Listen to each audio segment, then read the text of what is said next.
Hello sound check. Ang pamagat ng vlog na ito ay Hello sound check. How is still working? I hope the audio is still working too. It's like parang back to zero vlogging. Most of this will be just me testing the camera.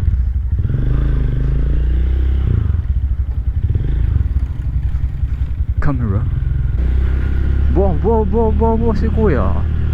Hinahamon tayo kuya. Ako naman ay mapagpatol na tao kapag nasasakay sa motor Kaya matagal ako nagpahinga sa pagsakay sa motor mga kaibigan. Dahil na-activate ang aking reptilian brain cells.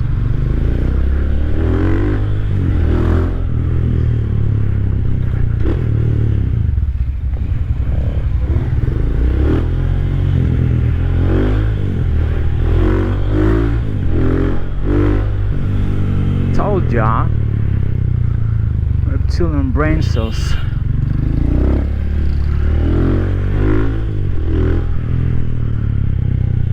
Lalong-lalo na kapag mayroong camera sa aking harap mga kaibigan. Namatay ang aking GoPro. Oops, so buhay pa ang aking GoPro.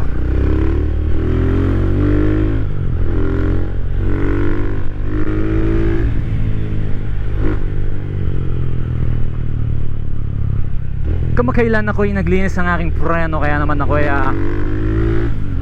confident na uli sa aking preno mga kaibigan.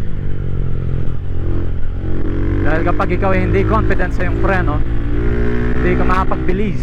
I mean hindi ka makapaggas. Because ang bilis ay for big bikes.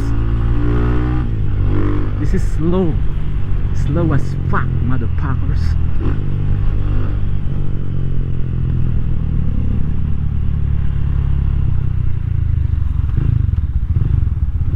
Oh putang ina, buwang banking pa.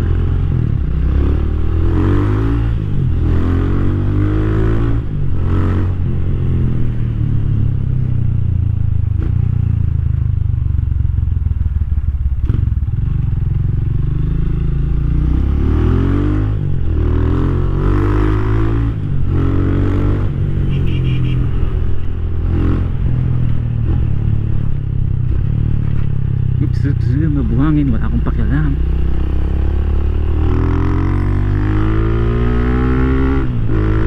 Gumagana pa yung Rusi natin mga kaibigan. Ganda pa ito.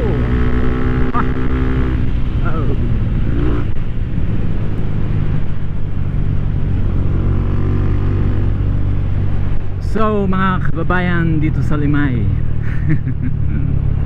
malapit nang matapos ang tulay. Siguro mga 3 taon pa ito. Nakatagal-tagal ginagawa Inaabot sila ng maraming bagyo at iba't iba pang samot-saring political matters, permits, DNR, etc. Dito tayo, let's practice the versatility of our motorcycle Rusi Classic250, the legend. The legend. Partida, bilog ang gulong natin. Oops.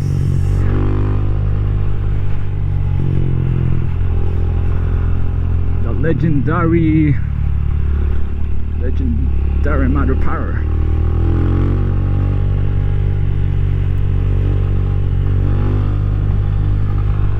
Woo. This feels so good. It feels good to be back, man. Oops.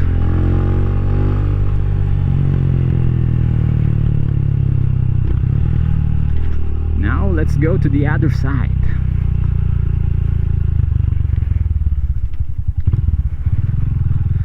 Dito tayo sa karugtong ng tulay.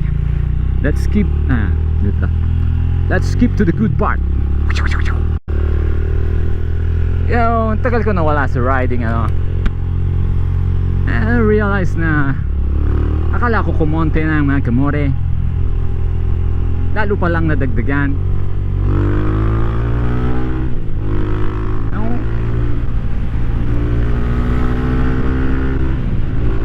lalong nadagdagan mga kaibigan. Alam mo sa galawan eh, basta gawain ika nga nila. Magnanakaw ay galit sa kapwa magnanakaw.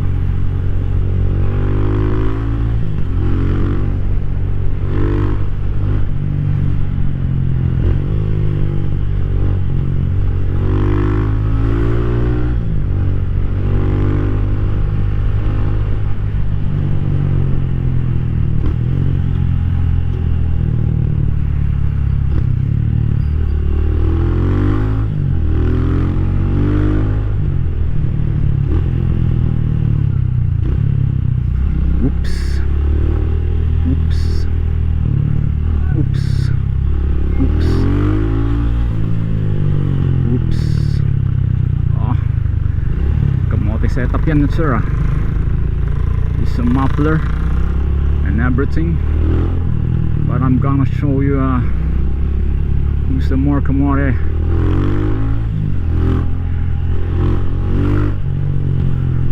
It's the torque my friend.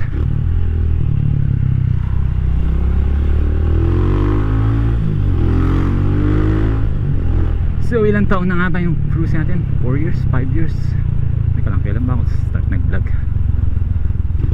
Basta matagal na. So sira na ang ating speedometer kaya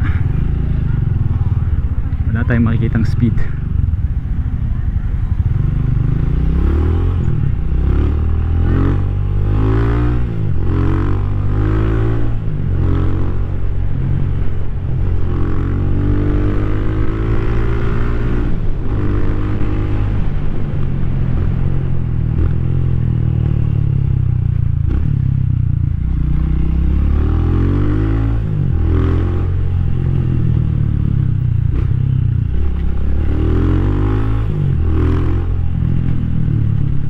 I love the sound of this. I just hope the audio is still working good, you know. Still working. 8 minutes pa lang ako nagbablog. Bilis na na. Nakalibot na ako sa buong limay. Okay, dito na tayo sa next. Sana hindi tayo sasentang dahil I hold the throttle really carefully. And besides, as a matter of fact, you know, mas maganda ba sa semento? Teka lang, semento ba tayo mga kaibigan o sa ano? So dagat, karugtong nung tulay na ginagawa rin sa kabila. Mas maganda ba sa kalsada o sa ano? Dito tayo sa ano, sa lupa. Off-road tayo, off-road.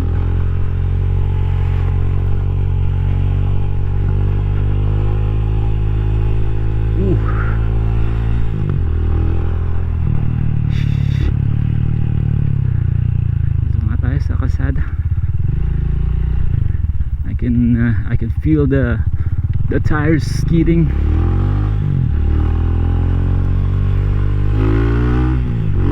Woo!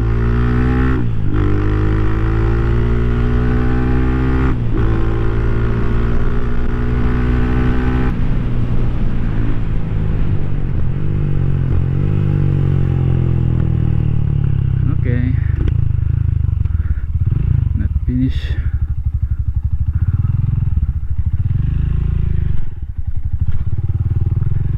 For this part yet.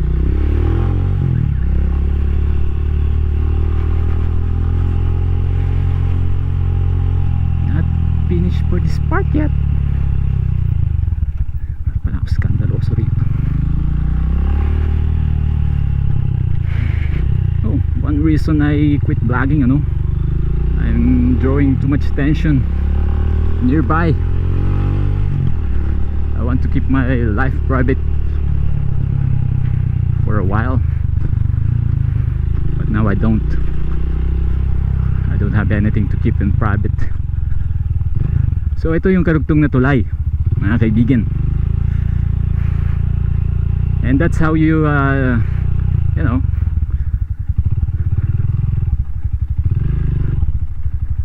for the sake of ano, wala naman nakalagay na bawal pumasok eh, pero hindi tayo paakit doon sa tulay for courtesy.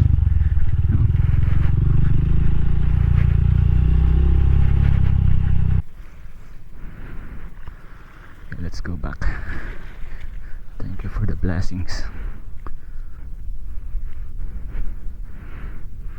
Pupulapugin ko muna kayo mga tulog boys.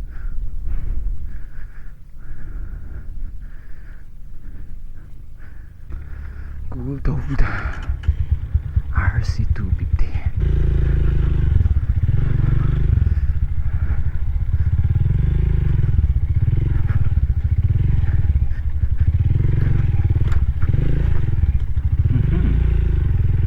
Easy.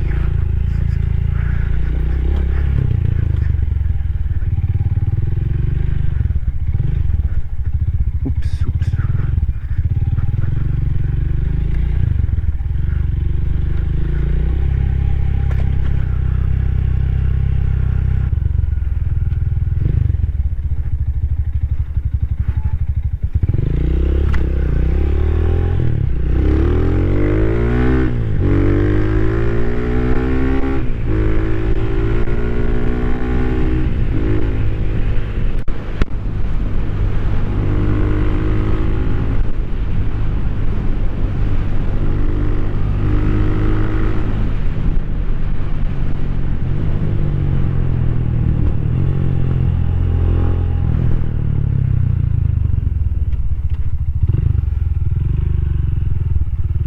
Easy U-turn.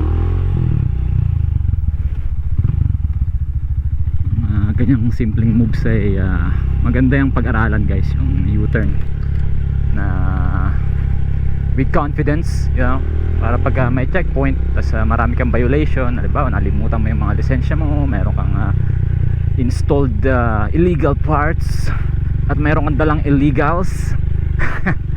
You know what I mean, mga sir. Bawa meron kang mga kabote sa bulsa mo, 'di ba? Bawal 'yun, 'di ba? Meron bang ganun sa Pilipinas, mga kabote? Example, U-turn. U-turn. Oh, too many friends.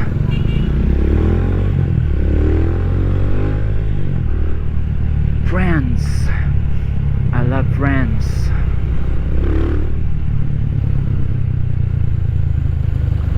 Hi friend.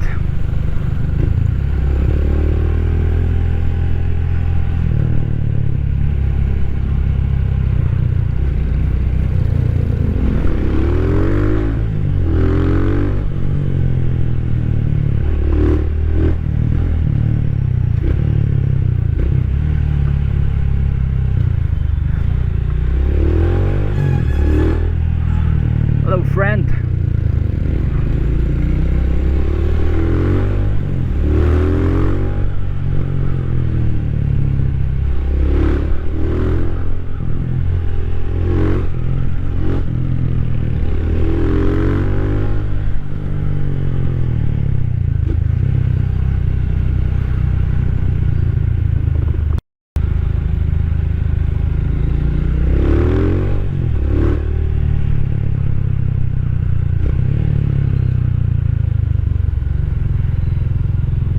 Okay, that's all for today guys. See you again next episode. Ay pumatol ng sniper.